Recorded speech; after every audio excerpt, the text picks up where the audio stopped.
It is my pleasure to welcome all of you at this year's Bayer Foundation Science Award ceremony. So my name is Monika Lessel, and I have the privilege to serve as the Executive Director of the Bayer Foundation. The vision of the Bayer Foundation is to catalyze advances in science and social innovation for a world with health for all and hunger for none.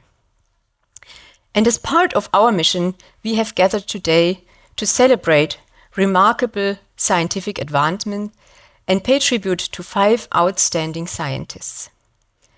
Among them, we recognize an internationally esteemed chemist, the recipient of the prestigious Hansen Family Award 2023. And in addition, we have 4 exceptional young scientists, each winners of the Bayer Foundation Early Excellence in Science Awards, in the categories of biology, chemistry, medical science, and data science. I would also like to extend a special warm welcome to Professor Edith Hurd, Director General of the EMBL, who has kindly accepted the role of our new chairwoman of the Bayer Board of Trustees. And also to Stefan Ehrlich, member of the Board of Management of Bayer, who joined the Executive Committee of the Foundation by the end of last year. So thanks for joining us on that journey.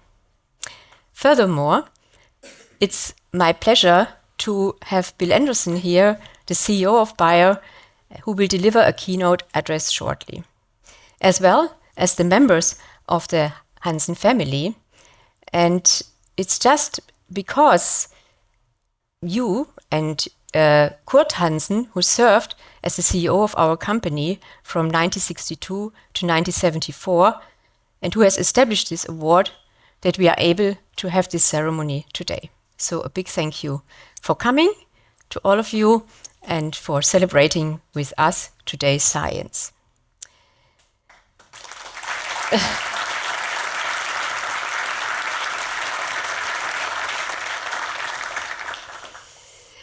But today we not only honor 5 outstanding scientists, but we also celebrate the fascination for the molecules of life. Molecules form the foundation of all life on Earth. And in every scientific disciplines within the natural sciences, researchers tirelessly strive to comprehend how molecules form structures, react and interact with each other. And it's through their captivating activities and interactions that life thrives. And I have to say, my own passion for science was really ignited by the desire to understand the molecular workings of life. This is really what brought me into science, to understand how does life work. And exactly, we began today, the afternoon, with a symposium on this topic. And it already has provided us valuable insights into the fascination of life. The presentations by this year's 4 winners of the Early Excellence Science Awards, alongside with 4 scientists, 4 colleagues from Bayer, have very well illustrated not only the complexity of molecules, but also the sheer beauty and joy of studying them. But it also has demonstrated how the findings of basic research can be translated into applications and used for the benefit of human mankind, whether through medical treatment or the improvement of plant growth and development.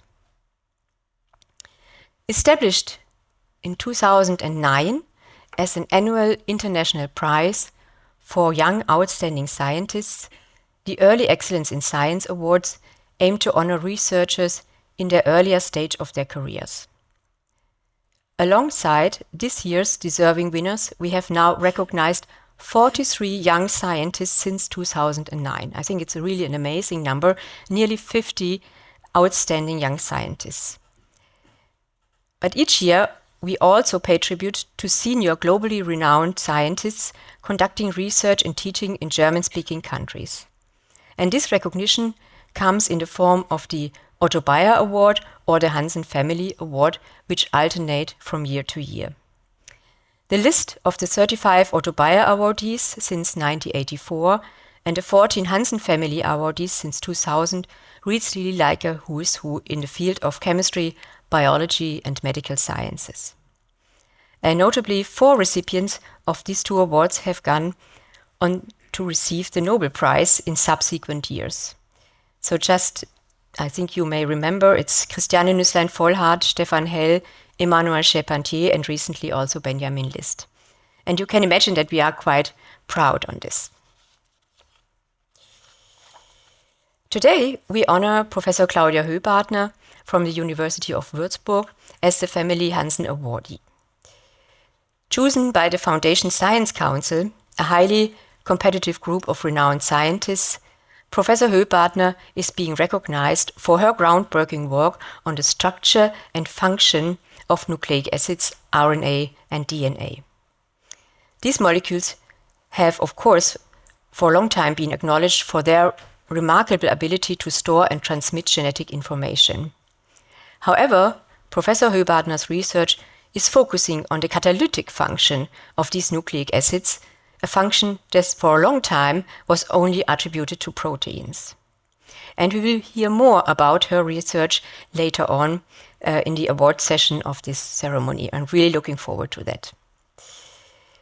So through these awards, the Foundation seeks to establish a benchmark honoring and highlighting role models that underscore the significance of science and also inspire others to pursue this path. Moreover, the awards, particularly the Early Excellence in Science Awards and also our fellowship programs for PhD and master students, which, by the way, we just opened a new call for applications, they really also aim to influence the careers of these emerging scientists, encouraging them to persist in their pursuits while inspiring others along the way. And I think we have very nicely heard this in the discussion, in the roundtable discussion we had this afternoon. I have to say I was fortunate to have received a fellowship myself, which proved to be a life-changing experience for me. At a young age, I lost my father, leaving my mother, who had ceased working when I was born, with limited means. But fortunately, the company my father worked for, which was Bosch, I think many of you know, the company provided me with a fellowship due to my academic performance. And this opportunity allowed me to complete my school education and also to study biology and biochemistry, what I really wanted to do. And during my vacation, I worked at the Bosch Foundation, and I had to do things like responding to letters from fellows, still using the old-fashioned typewriter. But this really made a real change for me. And I really wanted to help also others in realizing their aspirations and unlocking their potential. And therefore, I'm very honored to lead the Bayer Foundation, as this really brings the opportunity to support also others on their journeys. And with that, I'm really looking forward to delve into the work of our award winners. But before we do this, I have the pleasure to hand over to Bill Anderson. Thank you for joining us to your keynote address.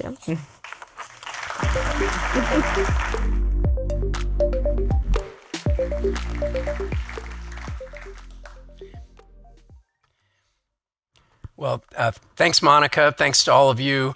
By the way, I'm probably going to give the shortest address of the night, which is appropriate because I have the fewest letters after my name, probably of anyone in the room.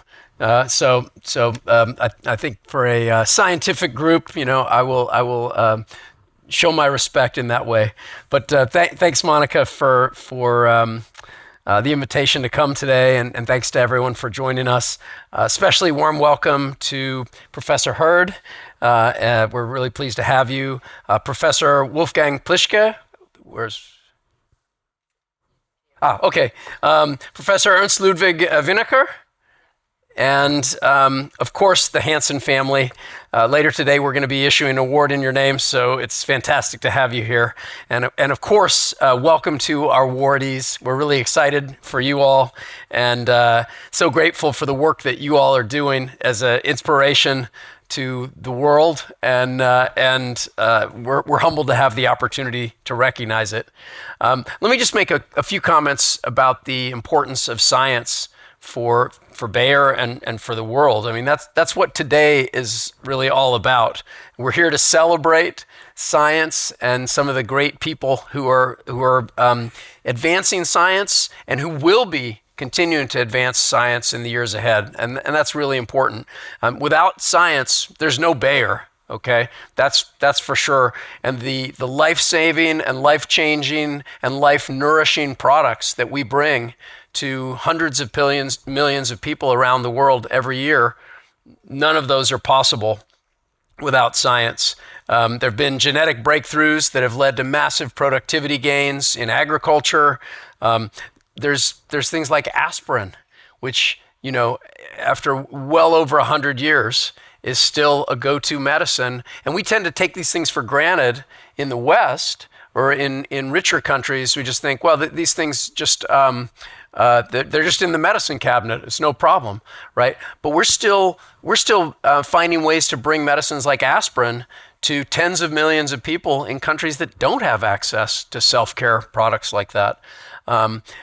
Without science, we wouldn't have these amazing treatments that we're able to bring with people with vision disorders to help correct that and allow especially elderly people with age-related vision disorders to continue to see and to be productive and to participate in events with their grandchildren and such.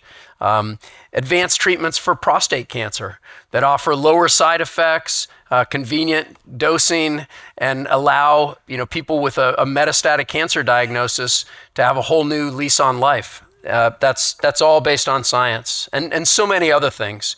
So without science, our mission, which is health for all and hunger for none, we would have no hope of pursuing that.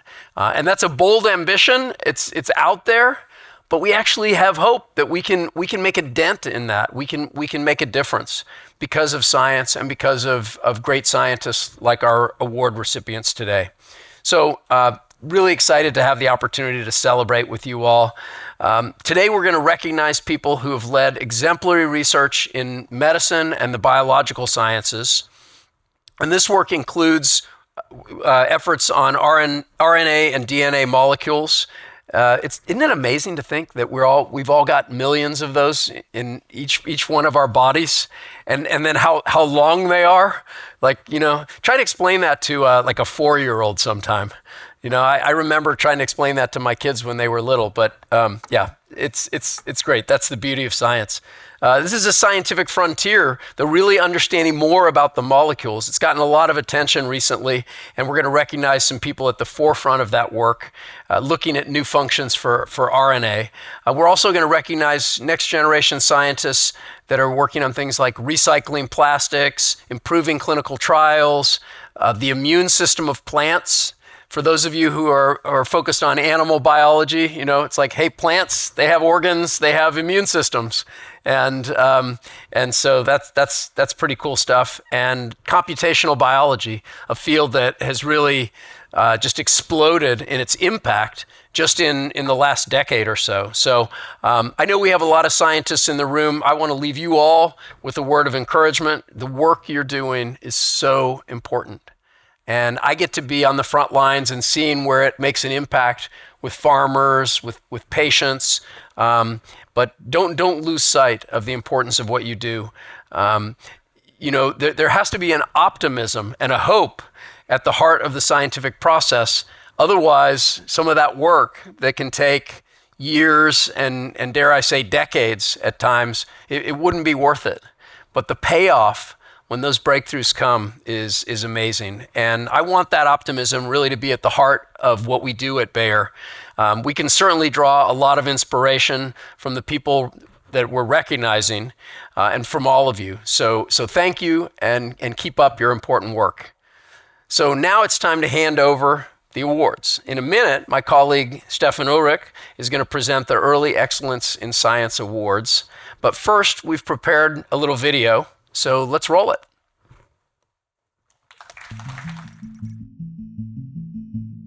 Our research is fundamentally focused on plastics recycling.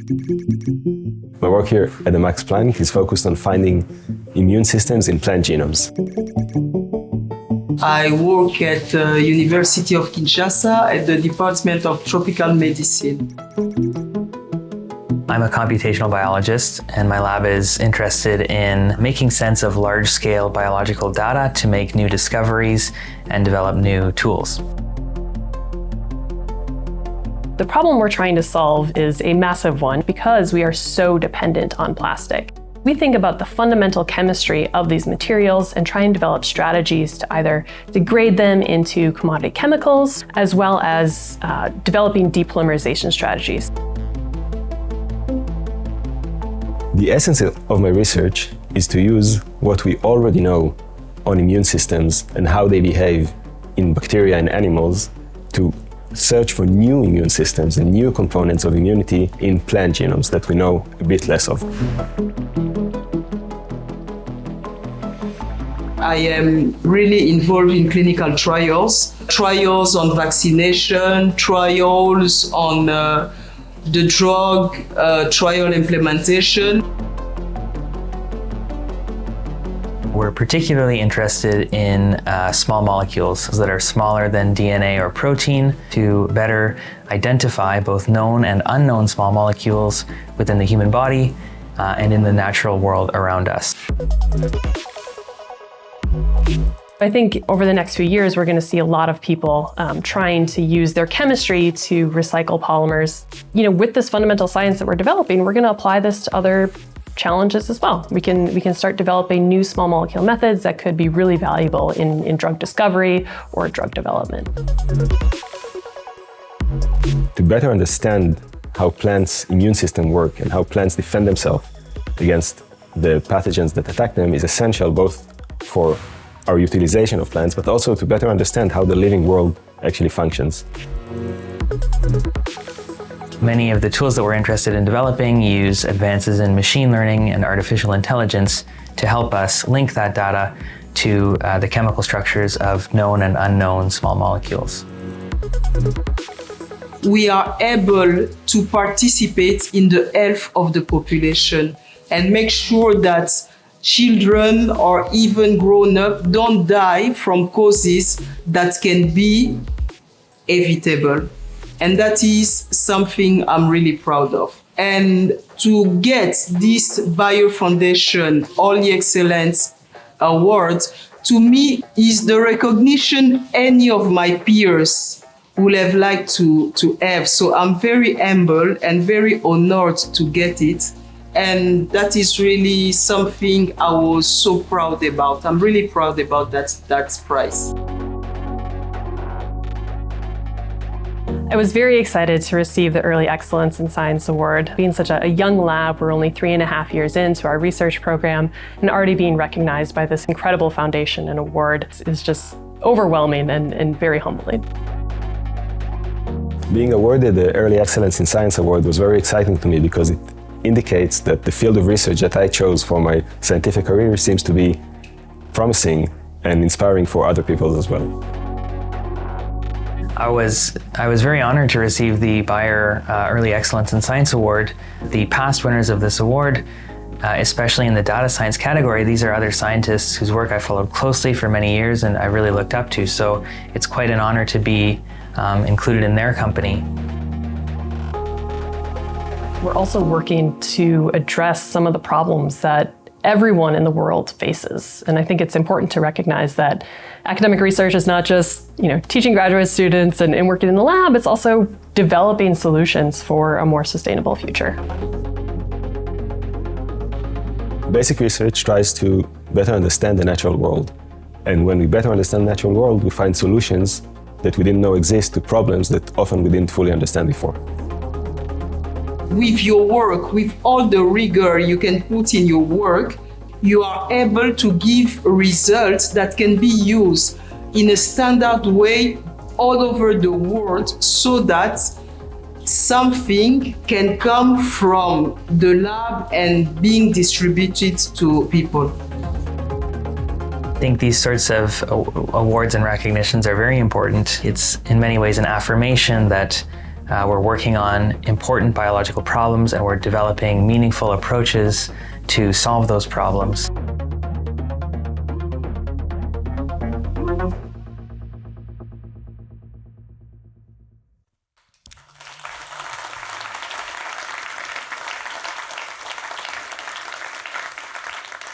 ladies and gentlemen, esteemed guests, dear colleagues.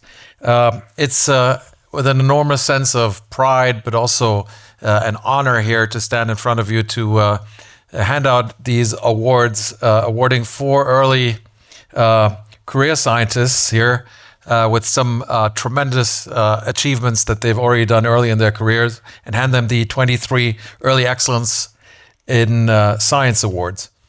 When I think about the world and all the challenges that we're facing currently, how good does it feel to see that there are people out there that are making a difference in our lives, and they're making a difference to the world and its pressing problems that we're all facing.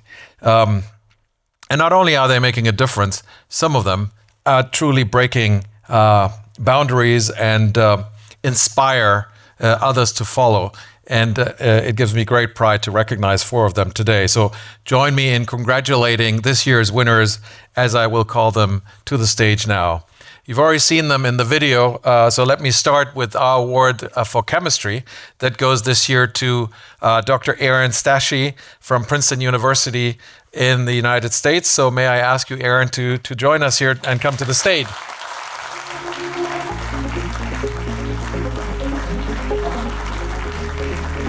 So it's congratulations. It's my honor to award you with the Early Excellence in Science Award for Chemistry. Congratulations. Thank you. Oops. What we need.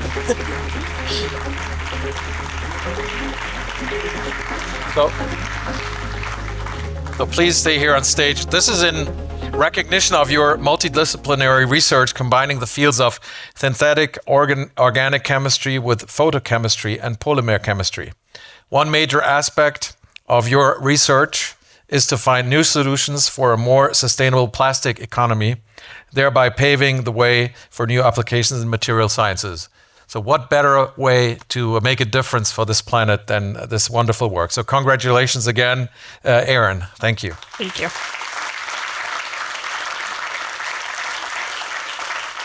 So our next award is in biology, and it goes to Dr. Gal Ophir from Max Planck for biology, Tübingen, here in Germany. Congratulations. So please join me on stage.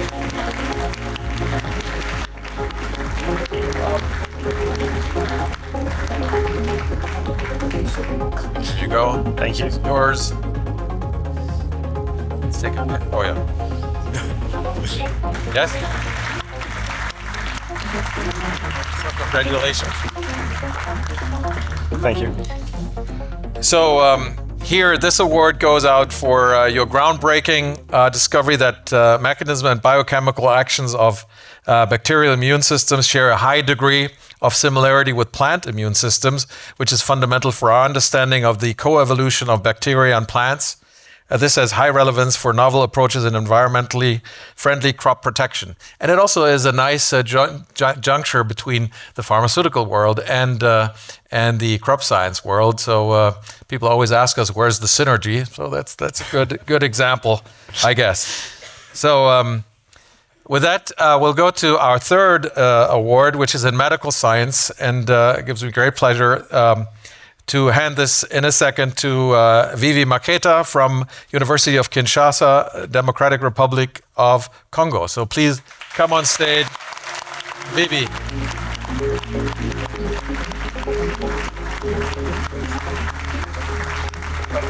Congratulations. Félicitations. Voilà votre award. Merci.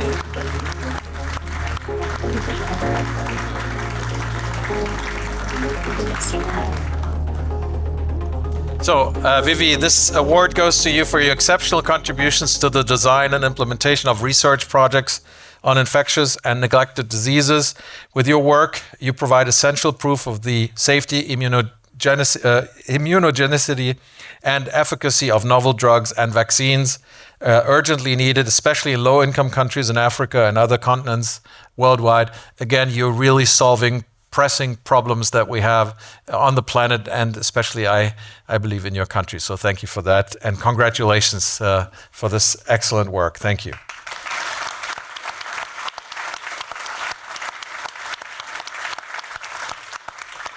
So the fourth award goes out in data science and goes to Dr. Michael Skinner from the Princeton University in the US. Michael, please join us here on stage.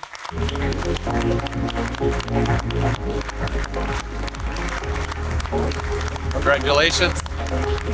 There you go. 1, 2.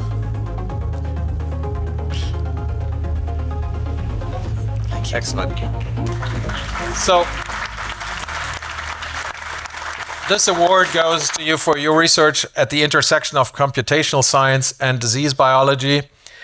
Through the development of a sophisticated computational platform and a novel artificial intelligence system, your work enables the discovery of novel antibiotics in microorganisms and the discovery of new therapeutic molecules within the human body, or specifically the human microbiome. So again, congratulations on the award. Again, in an area where I think the science is growing exponentially, thanks to the fact that we combine biology and data. So excellent work. Thank you. Congratulations.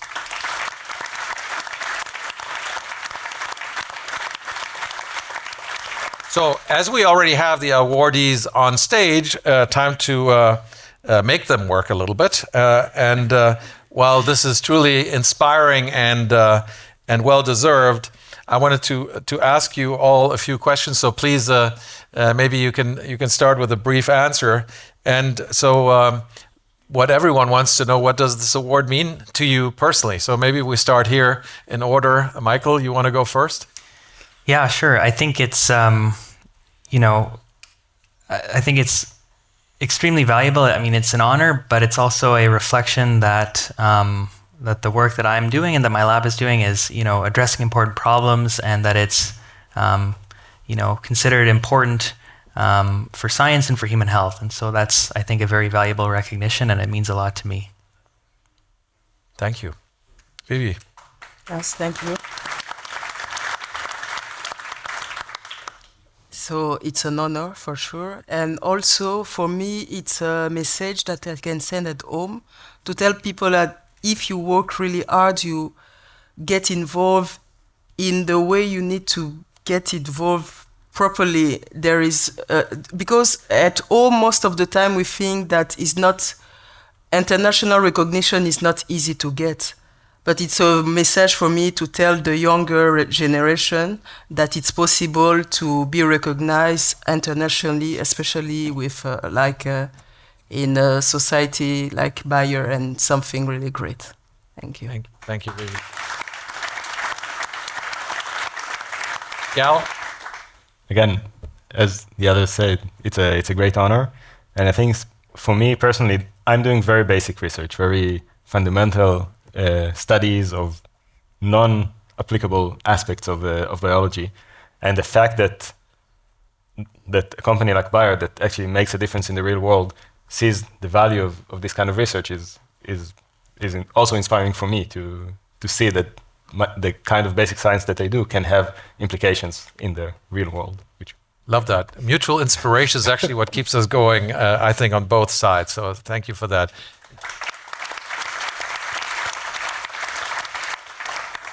Aaron. I, of course, echo my fellow awardees on their sentiments of, this is a very humbling and rewarding prize to be recognized with, especially for such a young scientist. And as much as I said, being excited about your own research and being passionate is important, still, you don't do research in a vacuum, right? And having outside validation is always helpful to keep yourself moving forward. So I think this is just a fantastic prize for such a young group, and I'm very, very honored. So, second question to all of you, and maybe we start in the reverse order with Aaron this time. We've seen in the video a little bit some snippets of the work that you do and how it applies, how your research applies. So where do you see the field of your research evolving in the coming years, and what does that mean for you personally? How do you evolve in that field? I can imagine. You deal with one of the big sustainability issues that this planet has to grapple with. Yeah, it's definitely a major societal challenge, right? And I think it's going to require buy-in, not just from my own group doing this research, but also involving other partners, especially working with industry to try and implement these strategies to actually make a difference in the world. And so I think, collaborations between academia and industry is really what can help drive these innovations forward and actually start to address the plastics crisis. Hopefully. So thank you. Gail, where are you headed with your field? So I think I transitioned field from microbial genomics into plant genomics, and I think it's an amazing time to do that, because things that we learned how to do in the simpler genomes in bacteria, now we finally have the genomes in plants to take the knowledge that we learned in bacteria and apply it to plants. And basically, all of molecular biology is done by learning something in bacteria and then applying it in other things. And I'm very excited to be at the right spot in time and the right place to actually do another transition of bacterial to eukaryotes with new field of research. Thank you.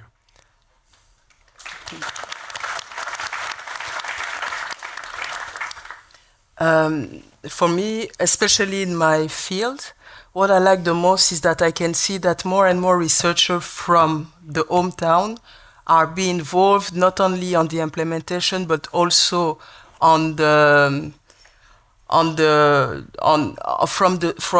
beginning on how they made the research or made the study. So it helps a lot, not only to do research, but especially to do research on what is needed the most, because people from home know the best what is needed or what are the challenges, and the more we are able to help our people, and for me it's something great. Thank you.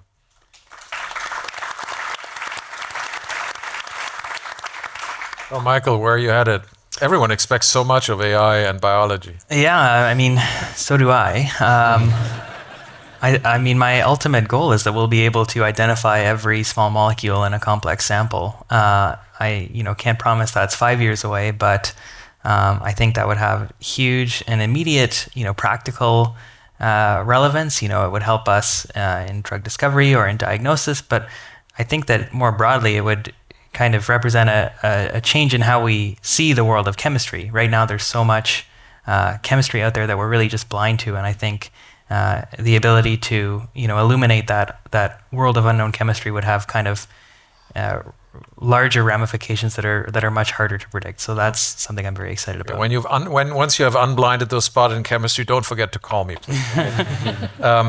So talking about that, what are the biggest challenges along the way for a young researcher like yourselves? Maybe all of you, Michael. I think one big challenge is, for me anyway, is not really having the bandwidth to pursue every possible idea, and so that means a lot of really exciting ideas just kind of get left on the back burner or maybe don't move forward at all. So having to be very judicious about what projects to really push and drive forward, and what ideas you kind of are in love with but are going to have to give up, at least for the time being. Thank you. Sounds just like my life. So, Vivi?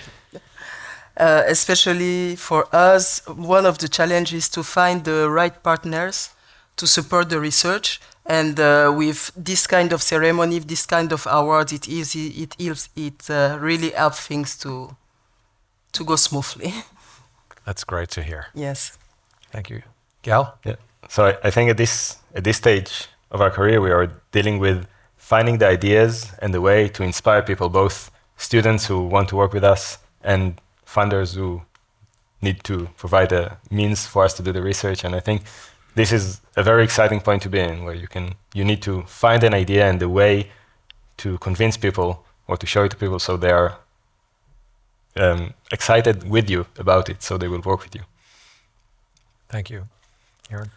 Yeah, I think in our research, plastics recycling and plastic use in general is starting to become a polarizing topic, right? There are some people who think we should just get rid of plastics entirely and reduce the use in society. But I think it's enabled our modern society. We need these materials to move forward, and they have driven our scientific advances. And so I think showing that there are practical solutions to recycling and demonstrating them on scale is going to be incredibly important to seeing this technology get instituted.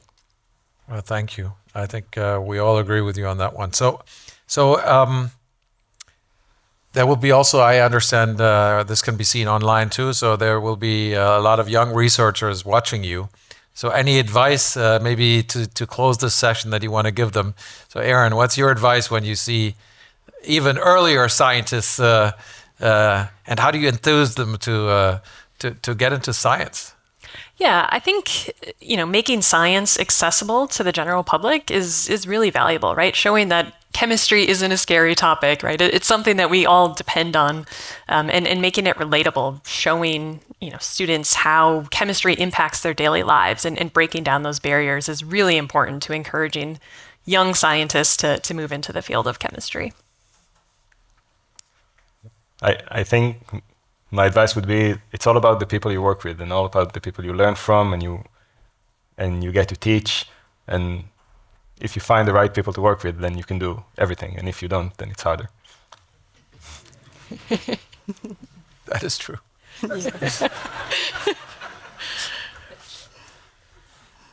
Yes, read a lot, be passionate about what you do, but also be realistic and choose the right person to work with. Thank you. Michael, you have the final word. I don't have much to add to that. Read a lot, be passionate about your work, and find good mentors. Excellent. So I hope you found in us a little bit of mentoring. Once again, please give a big hand to our awardees and congratulations one more time.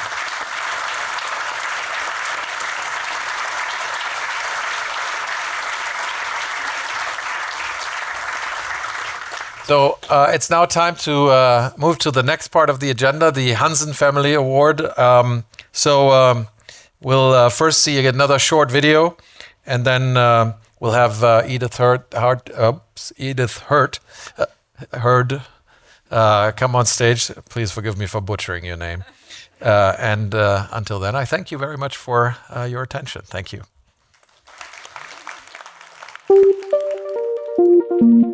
An in vitro selection experiment is like finding a needle in the haystack. My name is Claudia Höbordner. I work at the University of Würzburg at the Institute of Organic Chemistry.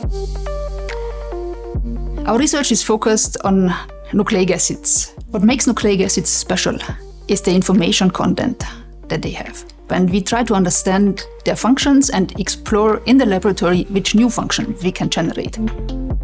And for this, we use a procedure called in vitro selection.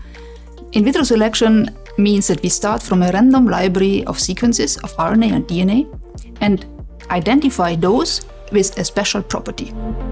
Applications for these new tools we find in the direction of diagnostic applications. We can think in the direction of potentially even using them in cells to manipulate RNA, and this may even in the future lead us to develop in therapeutic applications or drug-like applications. One of the most exciting results that we achieved in the recent years was the discovery of the first methyltransferase ribozyme. The methyltransferase ribozyme installs a tiny little chemical modification on RNA. This decoration is used in nature to expand the functions of RNA. The exchange between different disciplines is the driving force for new insights. From their different experiences, we can together solve the questions and develop new tools for biology. Really exciting times are when students come to me with an unexpected result, and then we try to solve it together. And this usually is not only a one-to-one endeavor, but we require more people. We come together as a team and try to solve the question that the experiment gives to us. So my advice for young scientists is to follow their curiosity and to explore many different fields and ask questions in many different directions. And not to get discouraged by an experiment that doesn't give the expected result in the first glance. Being named as the winner of this Hansen Family Award was a big surprise, and it's a great honor. Our next goal is to find new ribozymes, to use them in the cellular environment in order to label RNAs, to track them, and to find new applications in the cell.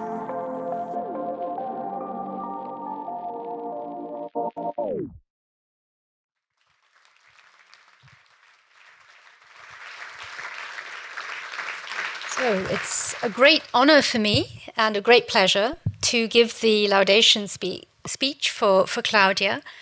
And I should just say that, as you probably captured from the video already, she's a truly outstanding scientist and wholly deserving of this Hansen Family Award. So the Hansen Family Award is one of the most prestigious awards in Germany. It was established in 2000, as we heard earlier from Monica, by Kurt Hansen. And I just want to thank the Hansen family who are here for allowing this to happen, continuing. And this is the 14th outstanding scientist to receive the award for their groundbreaking research in different fields in the life sciences, with applications and opportunities in medicine.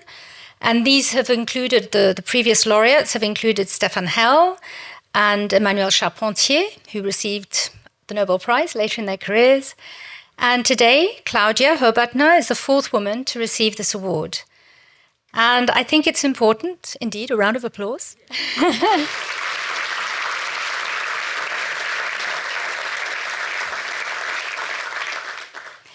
I think it's important for us to consider that, the fourth woman out of 14 is actually pretty good. So thank you, the Hansen family, and thank you also, Bayer, the foundation, for making sure that women in science are promoted.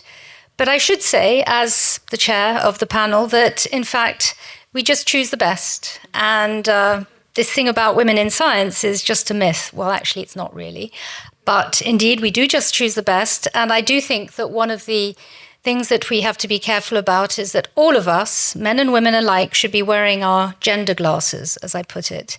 So that means the people who are put forward for prizes have to be equally balanced. And then the best are chosen. And again, the equal balance will come out naturally. So I think it's very important indeed. So I just want to give a few highlights about Claudia's accomplishments and her background. So she was born and grew up in Austria. And there she studied at the technical chemistry, studied technical chemistry at the Technical University of Vienna. And then she later did her PhD at the Leopold Franz University in Innsbruck.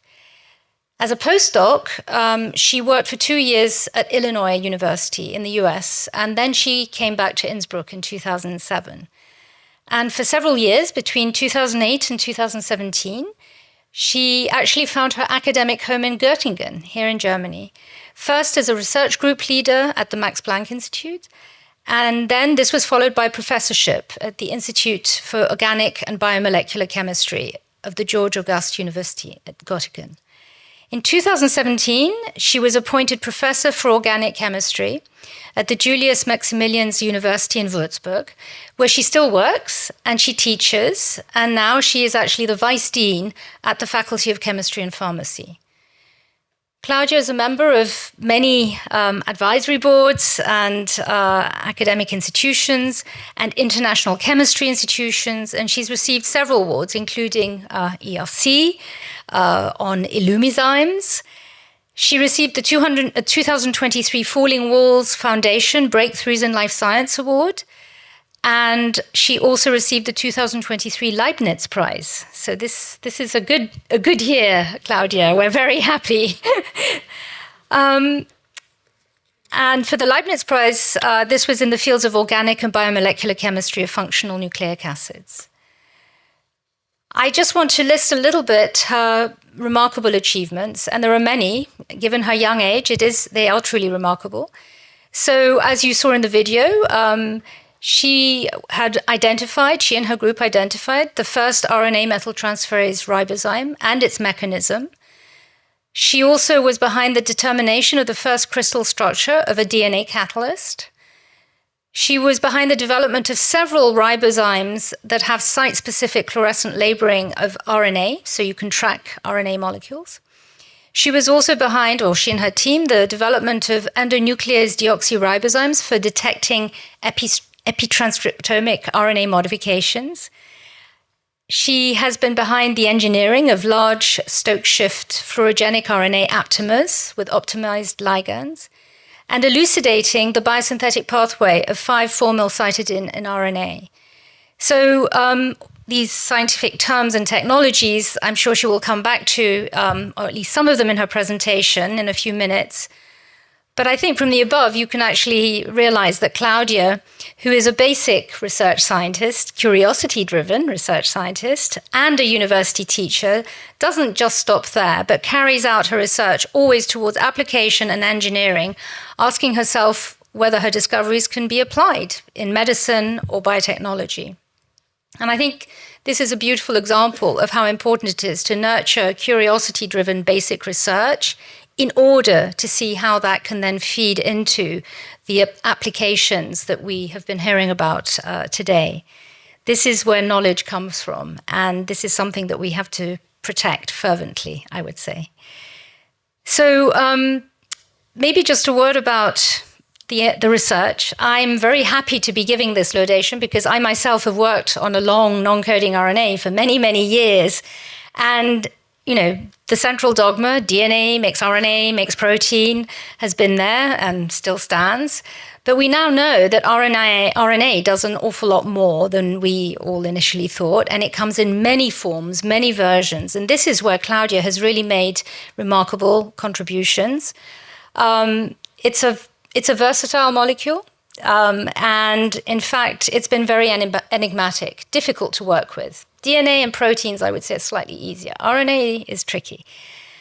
But anyway, she has made truly seminal contributions in the field of RNA, but also DNA. And some of the contributions she may touch on, labeling methods for RNA that allow us to actually look at the structural and functional analysis of these molecules. And within RNA protein complexes, we're starting to be able to predict what proteins look like thanks to tools like AlphaFold. But the RNA protein interaction, where a lot of the business happens. And this is, I think, where the future also lies. Her results have generated new approaches to select and identify new catalytic RNAs and DNAs from random nucleic acid libraries. One of the most important contributions that Claudia has made is in the detection and validation methods for native RNA modifications. This field of epitranscriptomics that we talk about, Claudia actually is one of the driving forces in allowing us to have the tools to do this. And one of the recent breakthroughs from her group is the discovery of this catalytically active RNA molecule that introduces a native RNA modification that was mentioned in the movie, in the video, and attaches specific methyl groups to other RNAs. So this is this first methyltransferase ribozyme, and this is a major, major discovery. I also wanted to say that Claudia's lab has made many, many contributions in developing approaches to engineer small molecule substrate binding sites into a deoxyribozyme. This is really the next frontier. And for this, you have to identify the functional nucleosides and actually understand how the catalysis happens. So, for example, in 2016, she collaborated with the PINA lab to obtain the crystal structure of an RNA ligating deoxyribozyme. And this report of the first deoxyribozyme structure in a catalytically activated state initiated the work of many, many other research groups around the world. And of course, also of computational methods. So I think I will stop there because I will let her take over and give us her presentation and inspire us with her work. But Claudia clearly is young, doing amazing work with her group, and will continue to perform in this burgeoning area of nucleic acid chemistry at the very highest level internationally. And she really addresses the most fundamental questions about molecules, the building blocks of life, regarding the structures of ribozymes and the exact mechanisms of RNA, catalyzed RNA methylation and labeling, as well as the development of novel ribozymes that could have amazing future applications. So I think she's someone we will be watching carefully in the future, and I really look forward to hearing her presentation and just want to end by congratulating her once more for her outstanding achievements and looking forward to hearing her. But before we do that, we would like to actually present you with the award, and I would like to ask Claudia to join us on stage, please, and also to invite Monica.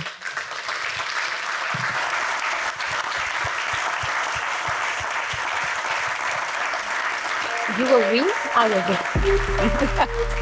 read. So congratulations, yeah.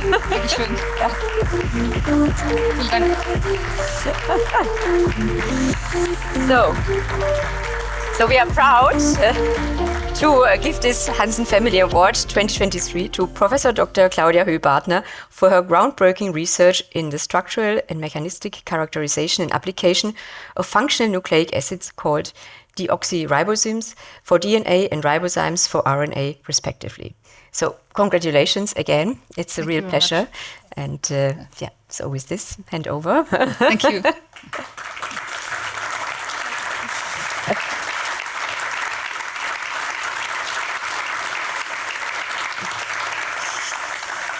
And now the floor is yours. Thank you very much.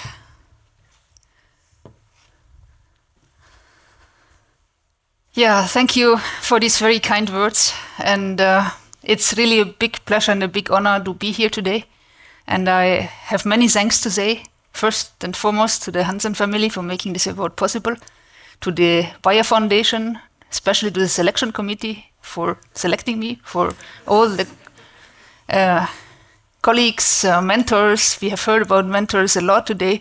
There's many people I have to thank throughout my career. Many of them have become very close friends. And also I want to thank my entire group, all students, postdocs, technicians, everybody who has decided to work with me. And this award not only honors my contribution, but their contribution to our science. And you have already given such a generous overview of the research that we have done. So it is sort of difficult for me to select snippets out of that, what I want to present today. But I think I would like to just give few small examples, but start out with the motivation for our science. And I will be telling you about enzymes that are made of RNA or DNA. So you have already alluded to the central dogma, the information that is stored in the DNA and is translated into proteins, but in between there's this very important molecule of the RNA. And when we just think of these two pictures of two different cell types from one and the same organism, in this case here from a mouse, a fibroblast cell and a neuron cell, then we know these two different cell types, they have very different functions, but they contain the same genetic information, which is stored in the DNA. But what makes the function of these cells is actually the proteins that are made, and to a large extent at least. But so which protein is made at which time needs to be regulated. And RNA is not just only the information that transfer, the means to transfer the information from the DNA to the protein, but it itself is involved in many additional regulatory processes. And this can be seen by the sheer numbers. About 80% of the information that is stored in the DNA is transcribed into RNA, but only a tiny fraction of less than 5% is actually translated into proteins. So that means on the level of RNA, there's a lot more to learn and to look at, to understand about how it's involved in life. And when we again also look at these pictures, what we see is mostly we have very good tools to look at proteins, but far less number of tools or less well-established tools to look at RNAs. So in order to understand the functions or to study the functions of all those RNAs that are not directly coding for proteins, we need new tools. And an additional level of information that RNA obtains is in the level of RNA modifications. So what you see here on the right is the alphabet, the 4 genetic letters. They are basically the same in the DNA and the RNA. But then nature makes use of tiny chemical changes on these 4 nucleotides at all these positions that are here highlighted with these red arrows, on the nucleobase, on the ribose, on the phosphate backbone. And these shape or give additional functions or shape the structures of RNAs in certain means. And many of them have been discovered a long time ago, especially in structured RNAs. And more recently, they are also found in messenger RNAs and long non-coding RNAs. And how exactly they regulate the function of the RNA is still heavily investigated. So these modifications, they are usually installed by protein enzymes. And these enzymes are called writer enzymes. And some of them can also be reversibly, they can be taken off again. And the proteins that do this job are called eraser enzymes. And then, in order for this modification to execute its function, it needs to be recognized. And this is what people refer to as reader proteins, that read out the modification state and then sort of execute the downstream function. And so many of these modifications, there is about 170 different ones known today, they are highly conserved throughout evolution. They are found in all domains of life. And in addition, they are found, to a large part at least, at evolutionary conserved positions in functional RNAs, in ribosomal RNA, in tRNA. So it is a quite interesting question also to explore how they were generated. And the writer enzymes that we know today, they use conserved cofactors. S-adenosylmethionine is one of those cofactors. And this is a small molecule that looks like it contains a part of an RNA and a part of a protein, an amino acid and a nucleotide. And so there's the hypothesis out there that these methylations may have occurred very early in evolution, when RNA may have had additional functions than just being the transporter, maybe even catalytic functions. Another small point that I would like to highlight about the importance of RNA modifications is their additional benefit that they bring for the therapeutic application of RNAs and RNA-based medicines. So all kinds of RNAs that are used nowadays as antisense oligonucleotides for regulating gene expression, they are modified at their ribose, sometimes also at the nucleobase. And especially also in the field of the mRNA vaccines, RNA modification played a decisive role. And this is not only an example of the importance of RNA modifications, but also an example of how basic research over long periods of time on these fundamental questions was really the driving force for bringing the breakthrough of the development of mRNA as a vaccine. So in order to contribute in this direction, to learn more about these natural functions and develop new tools to install such modifications, we work with so-called functional nucleic acids. So we define those as not just the information that is there in the linear piece of RNA, but its ability to fall into a three-dimensional structure and then form an active site like in a protein.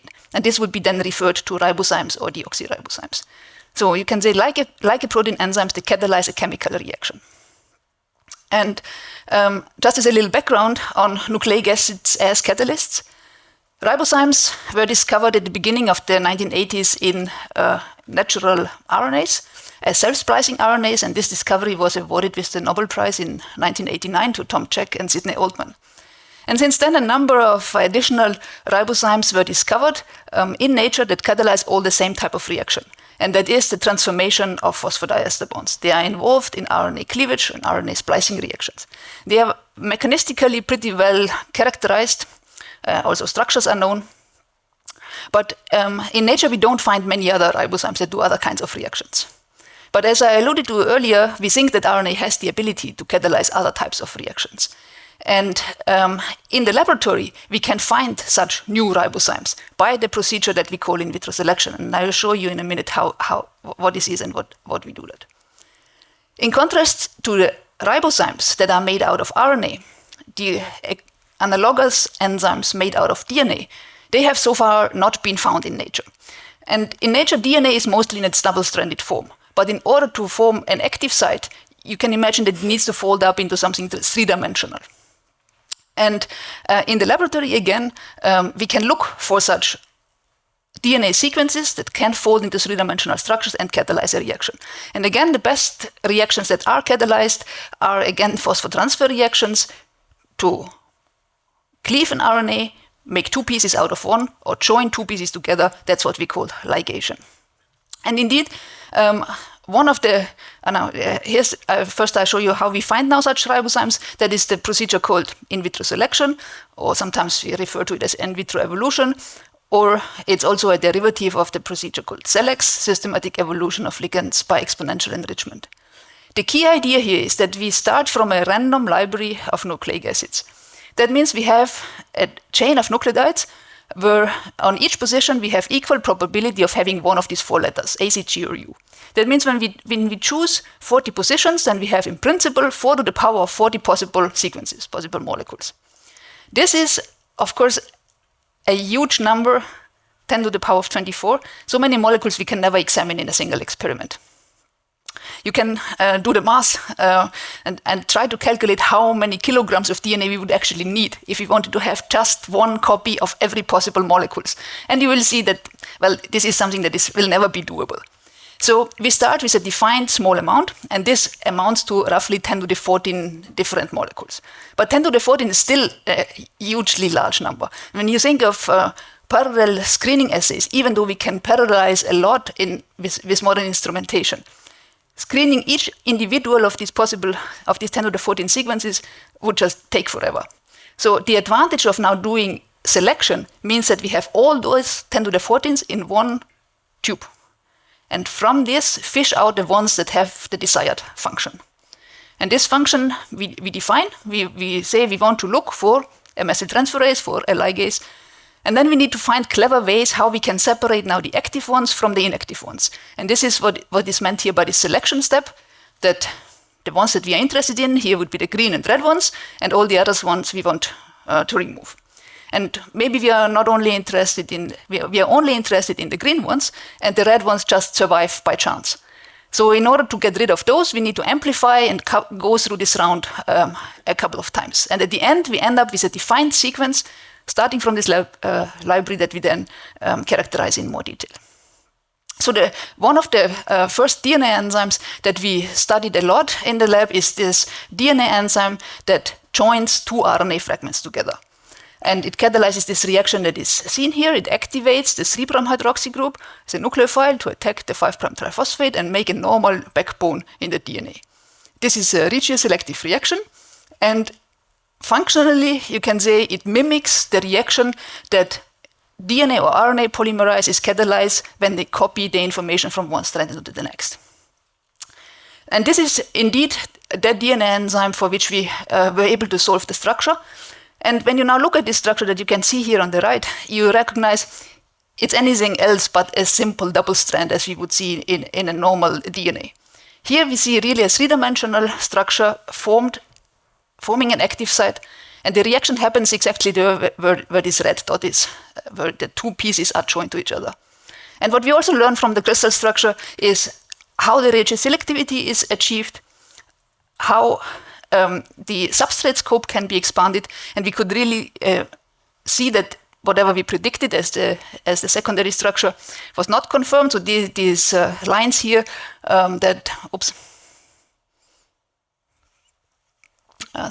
the lines that connect the light blue nucleotides at the core, we did not know with whom they interact. But knowing these interactions from the crystal structure allowed us to engineer the ribozyme into a more general applicable tool for RNA ligation.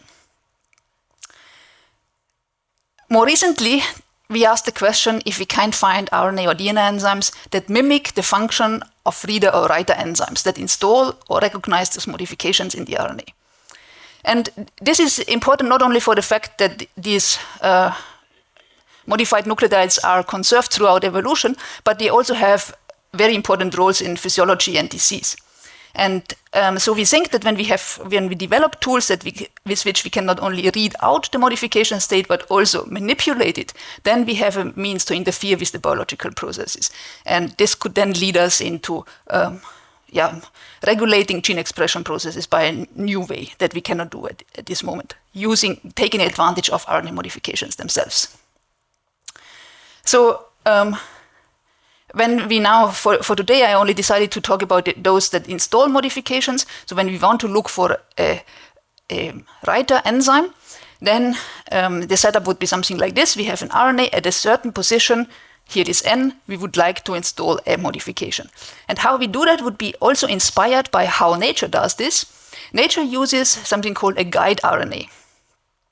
An RNA that, by recognizing its complementary partner, tells the protein enzyme where to go and where to install this modification. And in our case, now the conceptual idea would be to combine the guide and the enzyme in one molecule of RNA. And that is indicated by this green line here, which recognizes the target by hybridization, and then forms an active site that binds a cofactor, a methyl donor, and then catalyzes the transfer of the methyl group. So how could we now find such a ribozyme? So here's again sort of the conceptual picture. Our target RNA is the black line. The position that we want to modify is this red dot. And we would like to install somewhere in this RNA, on this red dot, this tiny little methyl group. So if you consider this now, every nucleotide has a mass of about 300, 500 if you also count the phosphate. So a methyl group has a mass of 14 mass units. You cannot easily separate the methylated RNA from the unmethylated RNA. So it will be technically challenging, and we need to do some tricks. And these tricks is something that has been used for many other processes and questions that have been addressed throughout the literature. That is to use a proxy, if you wish, for the methylation.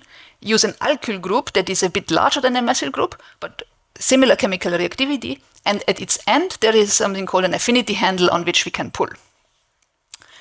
And early attempts in this direction, it has been a really long-standing question of how one can find such methyltransferase ribozymes, used biotinylated groups or biotinylated reagents to find an active site that recognizes the biotin. But this could never be transferred into a methyltransferase. So our idea was now to take inspiration again from nature. How does nature transfer methyl groups in the direction of eraser proteins? So in this case, what you see here, this is actually a DNA repair protein that MGMT stands for methyl guanine methyltransferase, that is supposed to take off this tiny little methyl group in red from that DNA and release the unmodified DNA, and thereby methylate itself. And in the protein field, this was engineered into a very useful tool, that is the SnapTag tool for protein labeling. And this SnapTag was actually developed by Kai Jonsson, the previous recipient of the Hansen Family Award.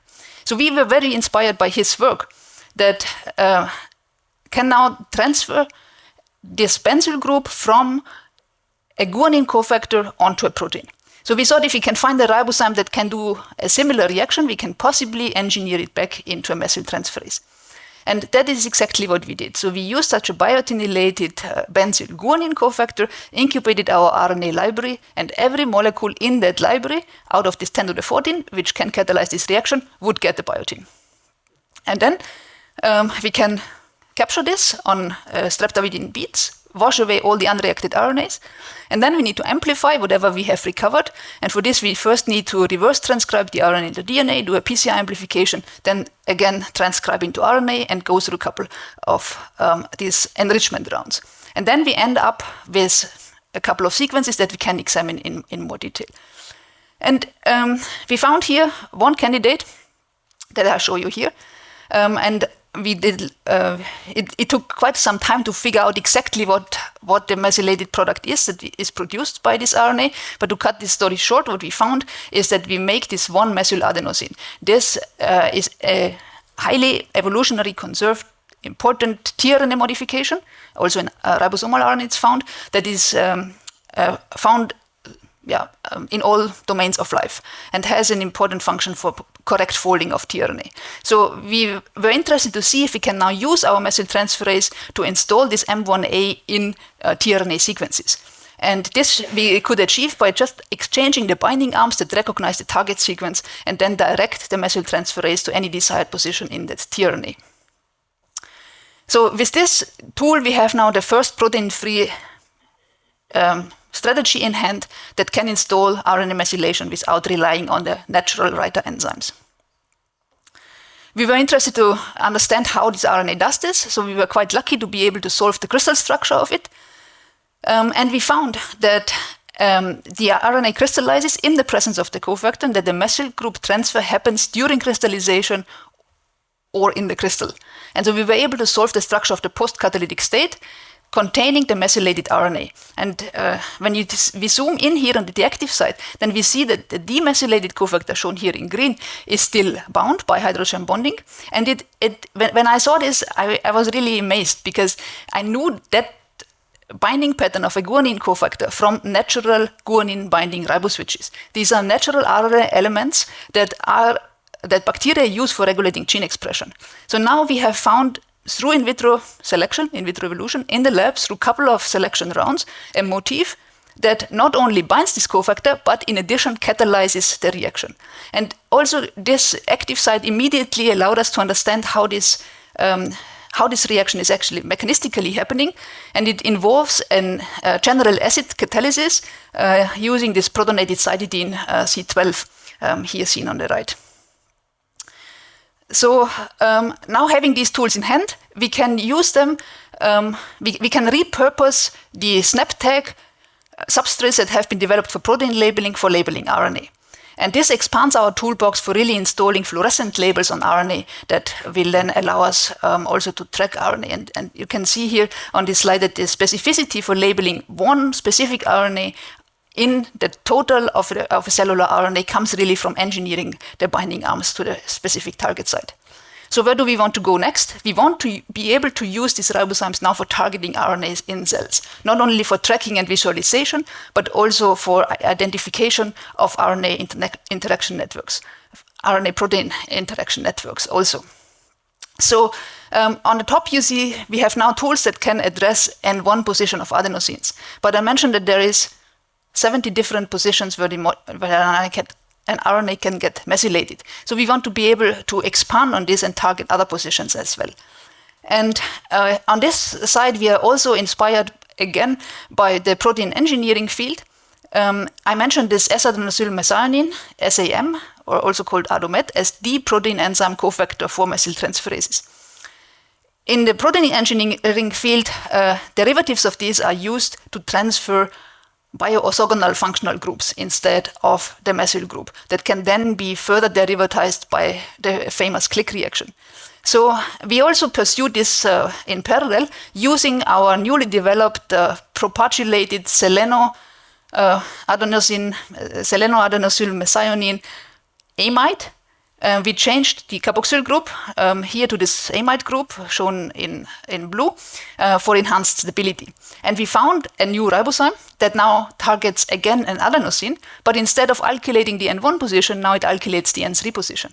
And because it uses a SAM analog, Taku baptized this ribozyme as Samurai. And he could indeed show that this is the first ribozyme that we can express intracellularly. This cofactor that he designed is also permeable, and we could show RNA alkylation in the cellular environment as the first example here of a ribozyme that can be used in this direction. And of course, there is many things that we can explore in the future. We can use with this proof of principle experiment this ribosome as a tag to visualize RNA. But again, as I said, the long-term goal would be to target endogenous RNAs and to manipulate the cellular modification pattern. So with this, I sum up. I showed you here how we find new ribozymes, what the magic behind in vitro selection is. There is no magic. It's mostly pure luck to find that particular ribosome that does the job, and it has been really a long story, not only for our lab, but also in many others. So finding ribozymes is great fun, but we also need better methods to speed up our research. And I think what you demonstrated today, there will be lots of developments also coming out of analyzing data that we generate during the selection that then help allow us to predict better how we can actually look for ribozymes also in the sequence space. So far we do this only from our random libraries, but of course it would be quite interesting to also look for those ribozymes in natural RNAs. But at this moment we don't really know what to look for. We don't have enough structures. So that's why there is lots of things to do that we will pursue in the future.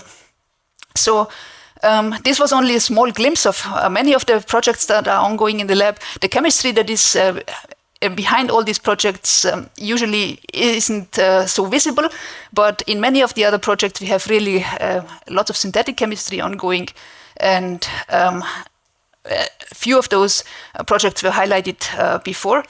I really want to say again a big thank you to everybody involved in all our projects, my team, present members, also past members, all my friends, teachers, mentors, colleagues, collaborators. Only few names are listed here.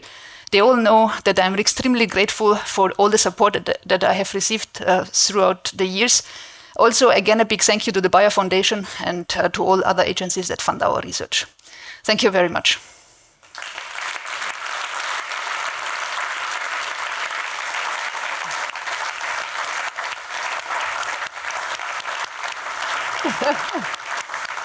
Yeah, thank you so much, Claudia, for this really firework of science. And I think with your tools, you open up the world of RNA even more. And so there will be so much more we will know in a short time. And thank you for also your passion in driving this and overcoming all the hurdles and obstacles and your endurance in doing so. Yeah, so thanks again.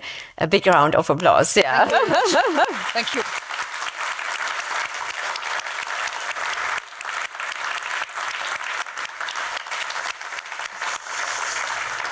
Yeah, and with this, we are at the end of our ceremony, and I would like to invite you all now for a reception outside. But before we do so, I also would like to thank those people behind the scenes who really made this such a smooth event.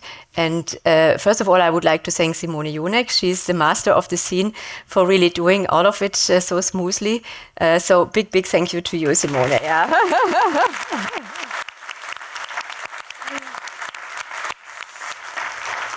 Yeah, and then also all the team here that is helping us with the technique and everything. So also big thank you to you, and also to Tatjana and also Michael Metzlaff, who helped a lot in setting up all the program and everything. And thank you to you for coming and being with us. And I hope we have now a lot of very interesting discussions with the award winners and amongst all the scientists which are here. Thanks again also, Stefan and Bill for joining us, and Edith for taking the time. So I hope it's a memorable event, and see you soon outside. Thank you.